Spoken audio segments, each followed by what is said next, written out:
जय श्री राम दोस्तों।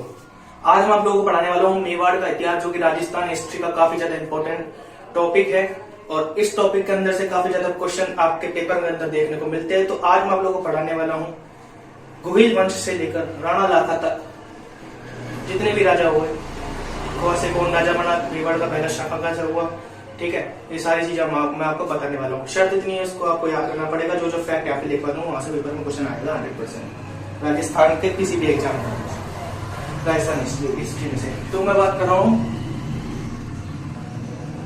मेवाड़ का इतिहास। तो इसका पहला जो वंश आया उस वंश का नाम है गुहिल वंश। गुहिल वंश का पहला राजा था। गुहिल वंश की स्थापना की राजा गुहिलादित्य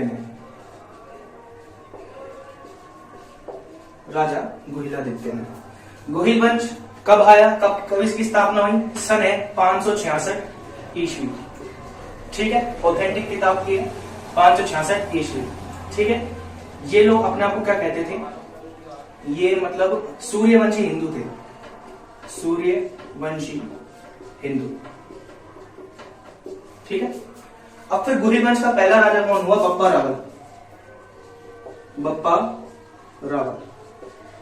बप्पा रावल का वास्तविक नाम हमेशा क्वेश्चन में आता है, तो सीधा सीधा फैक्ट लिख देते हैं अपन। बप्पा रावल का वास्तविक नाम जो कि है काल भोज, ठीक है। बप्पा रावल का वास्तविक नाम है काल भोज, जो कि राजा का बनता है 734 ईस्वी में। 734 ईस्वी में राजा बनता है, ठीक है। इसको हम लोग हिंदू सुल्तान के नाम से भी जानते हैं, हिंदू सुल्तान, ठीक है। बप्पा रावल के बारे में इतना फैक्ट याद रखना बहुत। फिर आते हैं हम लोग बप्पा रावल के बाद में। नेक्स्ट हमारे सामने राजा आता है जो कि है अल्हट।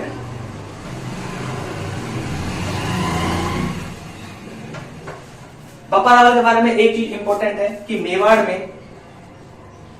में सोने के सिक्के चलाए, सोने के सिक्के चलाए। किसने चलाए? बप्पा रावल ने, ठीक है। कितने ग्राम के? क्वेश्चन आ जाए 115 ग्राम के,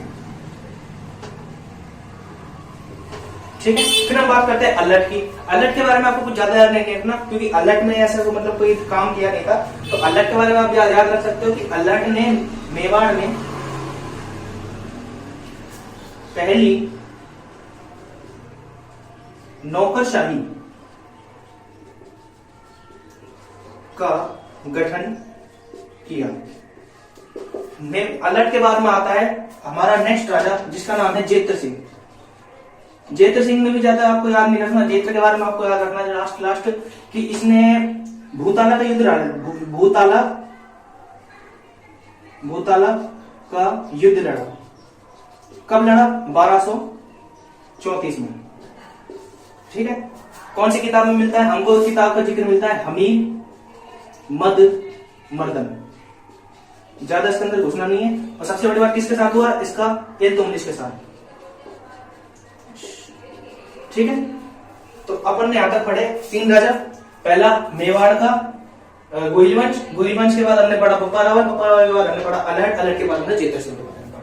जेत्र सिंह के बाद में आता हमारा नेक्स्ट राजा, जिसका नाम है, आप लोग उसको अच्छे से जानते हो, उस राजा का नाम है राजा रतन सिंह, ठीक है। राणा रतन सिंह, हम राजा रतन सिंह भी कहते हैं। राजा रतन सिंह, ठीक है। राजा रतन सिंह इसका नाम है। ये मात्र 1-2 साल के लिए राजा रहे थे। 1302 में राजा बने थे और 1303 तक राजा रहे थे, ठीक है। इनका और 1303 में चित्तौड़ का पहला शाखा होता है।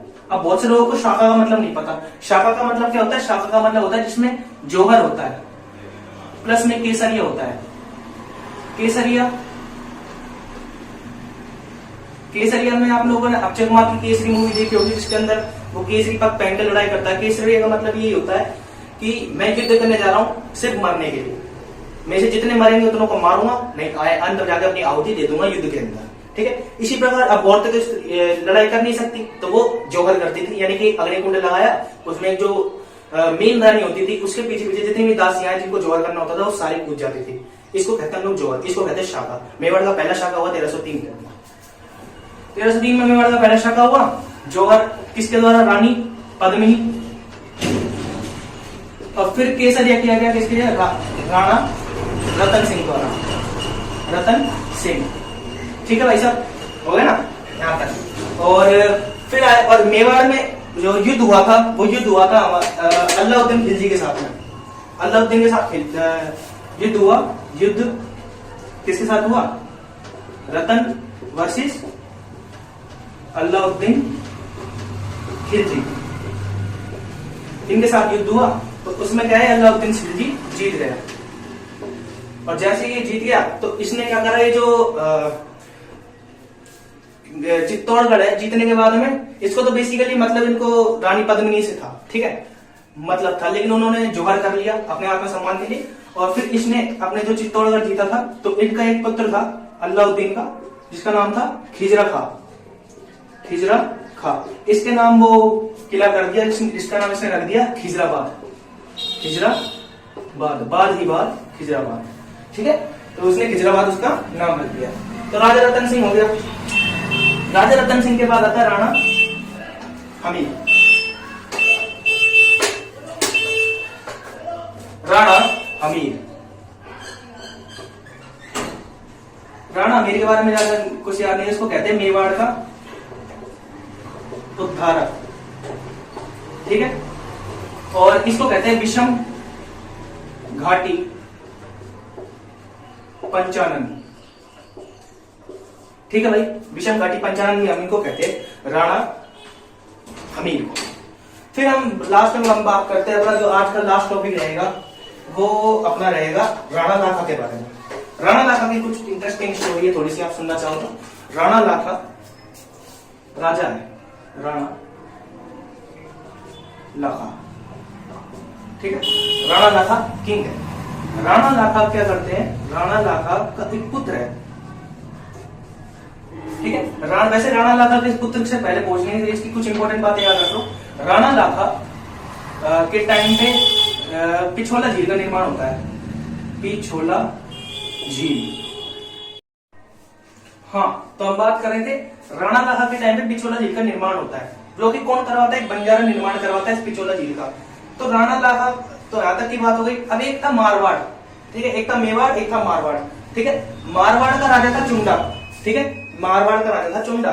चुंडा के थे दो बच्चे, एक तो हंसाबाई एक थी, और एक तो हंसाबाई थी और एक था रणमल। रणमल जो कि हंसाबाई का भाई था, ठीक है, हंसाबाई का। और ये रणमल जो है नारियल लेकर जाता है राणा लाखा के पुत्र चुंडा के लिए, ठीक है। उसके पास आया। अब जैसे इसके पास में आया तो फिर राणा लाखा ने कही कि हाँ, तो हमारे बच्चों के लिए नारियल आया होगा शादी का, तो हमारे लिए थोड़ी आ सकता है। ये बात पता लग गई चुंडा जी को। अब चुंडा ने कहा क्या नाम से, अगर आप शादी करना चाहो तो आप कर सकते हो। अब राणा लाखा, ठीक है, और ये बात कही थी रणमल ने कि हाँ भाई, हम तुम्हारी शादी हंसाबाई से कर देंगे, लेकिन एक शर्त पर। शर्त क्या होगी? शादी के बाद में जो आप राणा लाखा और जो हंसाबाई से अगर हम आपकी शादी करेंगे तो आपसे उत्पन्न जो पुत्र होगा उसको हम मेवाड़ का राजा बनाएंगे, ना कि राणा चुंडा को। ये शर्त मंजूर है तो शादी करो। ये बात पता लग गई चुंडा को। चुंडा ने कही ओके, चैलेंज एक्सेप्टेड। इसने फिर कह दिया कर लो। अब राणा लाखा और हंसाबाई की हो जाता है विवाह। राणा लाखा व हंसाबाई का हो जाता है विवाह। अब इनका पुत्र होता है, इसका क्या नाम होता है? राणा मोकल। राणा मोकल जो होता है ना, राणा मोकल को बनाया जाता है मेवाड़ का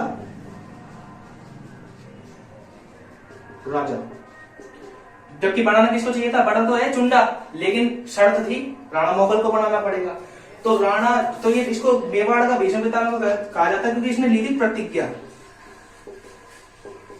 इसने ली थी प्रतिज्ञा ली थी कि राणा लाखा व हंसा बाई का पुत्र राजा बनेगा, मैं नहीं बनूंगा। तो इसलिए इसको मेवाड़ का भीष्म पितामह कहा जाता है। ठीक है, तो ये पूरी हमारी टोटल बात थी। ठीक है, तो आज हम राणा लाखा तक पढ़ेंगे।